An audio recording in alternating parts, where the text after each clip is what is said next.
রমজান মাসের প্রথম রাত যখন হবে ওই রাতে তারাবির নামাজ পড়া। তারাবি সাহাবায়ে কেরামের ঐক্য মতে 20 রাকাত তারাবি পড়ব। সাহাবায়ে কেরামের ঐক্য মতে কয় রাকাত তারাবি পড়ব?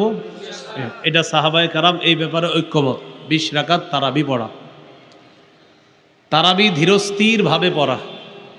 20 রাকাত তারাবি যত বেশি সময় নিয়ে পড়া যায়, ধীরস্থির ভাবে তারাবির নামাজ পড়া।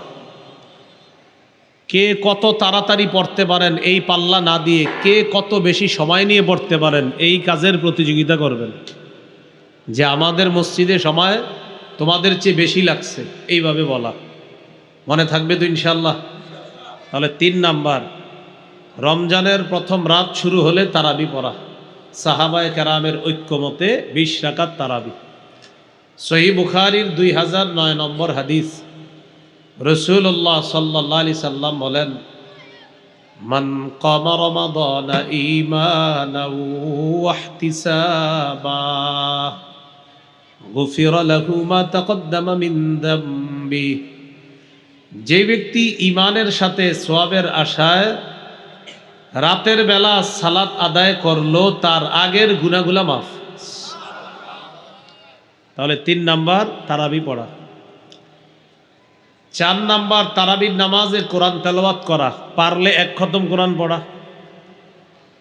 আর যদি কোরআন খতম না পারেন তাহলে যেই সূরাগুলা মুখস্থ আছে ওইগুলা পড়বে ইমাম সাহেব, অথবা যেটাকে বলা হয় সূরা তারাবি সেটা পড়বেন, বাকি ধীরস্থির ভাবে। তাহলে এটা 4 নাম্বার, নামাজের মধ্যে কোরআন তেলাওয়াত করা। 3 নাম্বার তারাবি পড়া। 4 নাম্বার নামাজে কোরআন তেলাওয়াত বেশি করা রমজানে, অথবা নামাজের বাহিরে কোরআন তেলাওয়াত করা। নামাজেও করা, নামাজের বাহিরেও কোরআন তেলাওয়াত করা। 4 নাম্বার। 21 নম্বর পারাটা শুরু হয়েছে সূরা আনকাবুতের 45 নম্বর আয়াত দিয়ে। আল্লাহ তাআলা বলেন, উতলু মা উহিয়া ইলাইকা মিনাল কিতাব। নবী আপনি তেলাওয়াত করেন, কোরআনের যা আপনার প্রতি ওহী হিসাবে এসেছে এটা আপনি তেলাওয়াত করেন। সূরা ফাতিরের 29 নম্বর আয়াতে আল্লাহ বলেন, ইন্নাল্লাযীনা ইয়াতলুনা কিতাবাল্লাহ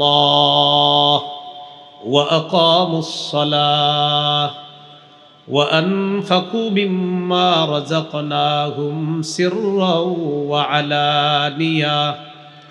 যারা আল্লাহর কিতাব তেলাওয়াত করে, যারা নিয়মিত 5 ওয়াক্ত নামাজ পড়ে, যারা আমার দেয়া রিজিক থেকে দান সদকা করে, প্রকাশ্যেও দান করে গোপনেও দান করে, ইয়ারজুনা তিজারাতাল লান তাবুর।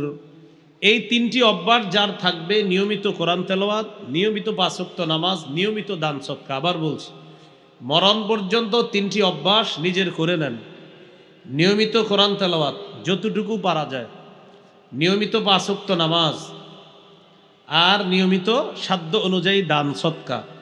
আল্লাহ বলেন তারা এমন ব্যবসার আশা করে, লান তাবুর, যে ব্যবসা কখনো লস হবে না, শুধু লাভ আর লাভ। এই ব্যবসা কখনো ধ্বংস হবে না। তাহলে নিয়মিত কোরআন তেলাওয়াত করা। আমাদের সকলের উচিত অন্তত 40 দিনে 1 খতম কোরআন পড়া। 40 দিনে, কয় দিনে পারেন? 3 দিনে 1 খতম পড়েন, না পারলে 7 দিনে, না পারলে 10 দিনে পড়েন, না পারলে 30 দিনে প্রতিদিন 1 পারা করে। আর চেষ্টা করা যে অন্তত 40 দিনে 1 খতম কোরআন পড়া। তিরমিজির হাদিসে আসছে, قال رسول الله صلى الله عليه وسلم لعبد الله بن عمرو। রাসূলুল্লাহ সাল্লাল্লাহু আলাইহি সাল্লাম আব্দুল্লাহ ইবনে আমর রাদিয়াল্লাহু তাআলা আনহুম, এই আব্দুল্লাহ ইবনে আমর রাদিয়াল্লাহু তাআলা আনহুকে আল্লাহ রাসূল সাল্লাল্লাহু আলাইহি সাল্লাম বললেন, ইকরাইল কুরআনা ফি 40। তুমি 40 দিনে 1 খতম কোরআন পড়ো। নবীজি বললেন অন্তত 40 দিনে 1 খতম কোরআন পড়ো। আমাদের উচিত 40 দিনে অন্তত 1 খতম কোরআন পড়া। তাহলে 4 নাম্বার কাজ রমজানে নামাজেও তেলাওয়াত করা, নামাজের বাহিরেও তেলাওয়াত করা। আল্লাহ তৌফিক দান করেন। সহিহ মুসলিমের হাদিস, قال رسول الله صلى الله عليه وسلم اقرأوا القرآن নবীজি বলেন তোমরা কোরআন পড়ো, فإنه يأتي يوم القيامة شفيعا لأصحابه। কোরআন কিয়ামতের ময়দানে পাঠকের জন্য সুপারিশকারী হিসাবে উপস্থিত হবে। এই জন্য আমাদের উচিত নিয়মিত কোরআন পড়া। রাসূলুল্লাহ সাল্লাল্লাহু আলাইহি সাল্লাম বলেন, আমি আপনি যখন মারা যাব, ইউতার রাজুলু ফি কবরিহি, আমাকে আপনাকে কবরে রাখা হবে। রাখার পর ইদা উতিয়া বিরাসিহি, ফেরেশতা আযাব নিয়ে আসবে মাথার কাছে, ফেরেশতা মাথার কাছ দিয়ে আযাব নিয়ে আসবে। ফাদাফাআতহু তিলাওয়াতুল কুরআন, মাথার কাছে আযাব আসলে কোরআন তেলাওয়াত বাধা দিবে আযাবকে, না না না এখানে আসা যাবে না। মাথার কাছে আযাব আসলে কোরআন তেলাওয়াত ওই আযাবকে বাধা দিবে। ওয়া ইদা উতিয়া বিয়াদাইহি, মাথার কাছ দিয়ে আসতে না পাইরা এবার আসবে হাতের কাছ দিয়ে আযাব। দাফাআতহু সাদাকা, সদকা বাধা দিবে না, এখানে আসা যাবে না, এই হাত দিয়ে সে সদকা করছে। ওয়া ইদা উতিয়া বিরিজিলাইহি দাফাআহু মাশিয়ুহু ইলাস সালাহ আও ইলাল মসজিদ, এরপর আযাব আসবে পায়ের কাছ দিয়ে। মসজিদে হেঁটে যাওয়া আর আসা, এই হাঁটা, এই আসা যাওয়াটা, সে যে মসজিদে যাইতো নামাজ পড়তে, এই আগমন মসজিদ থেকে তার আসা যাওয়াটাই আযাবকে বাধা দিয়ে বলবে এই পা দিয়ে সে নামাজে গিয়েছে, এখানে আসার সুযোগ নাই, যাও।